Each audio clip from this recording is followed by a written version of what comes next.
আসসালামু আলাইকুম। টুম্পা 7 থেকে আমি টুম্পা আছি আপনাদের সাথে। আজকে আপনাদের সাথে শেয়ার করব আম সংরক্ষণ পদ্ধতি। এজন্য আমি এখানে কিছু আম নিয়ে নিয়েছি।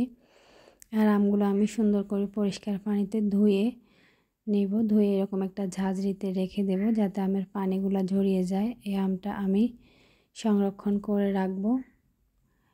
আমের পানিগুলো ঝরে গেছে। আমি এখান থেকে দেখে তাজা তাজা যে ফ্রেশ আমগুলো আছে এগুলো দেখে রাখছি। এখানে কোনো পোকাওয়ালা আম অথবা নষ্ট হওয়া আম রাখা যাবে না। ফ্রেশ আমগুলা বা তাজা আমগুলাই রাখতে হবে। সাথে সাথে এনে রাখার চেষ্টা করবেন, তাহলে আমগুলো খেতে ভালো লাগে, স্বাদটা অনেক ঠিক থাকে।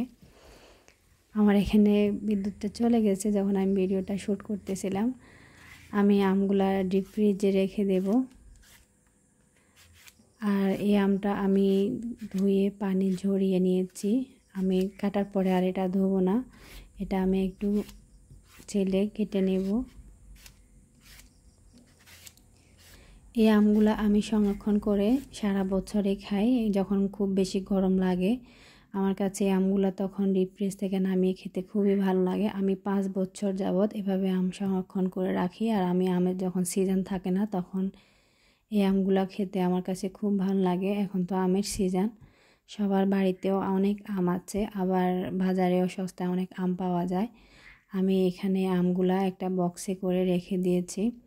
এখানে আমি আর আমটা ধুই নাই, কাটে এই আমটা রেখে দিয়েছি। আর এই আমটা আমি গোটায় রেখে দিয়েছি, এটা আমি ডিপ ফ্রিজে রেখে দেব।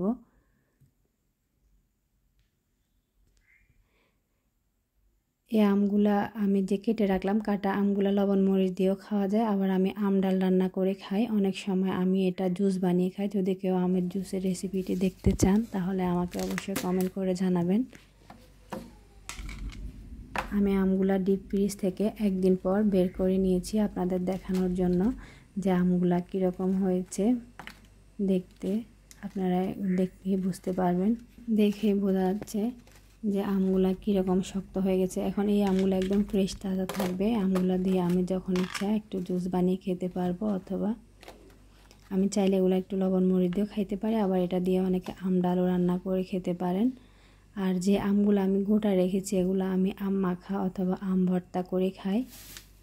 এই আমগুলো আমি দেখুন আপনাদের একটু দেখিয়ে দিচ্ছি কীরকম হয়েছে এগুলা।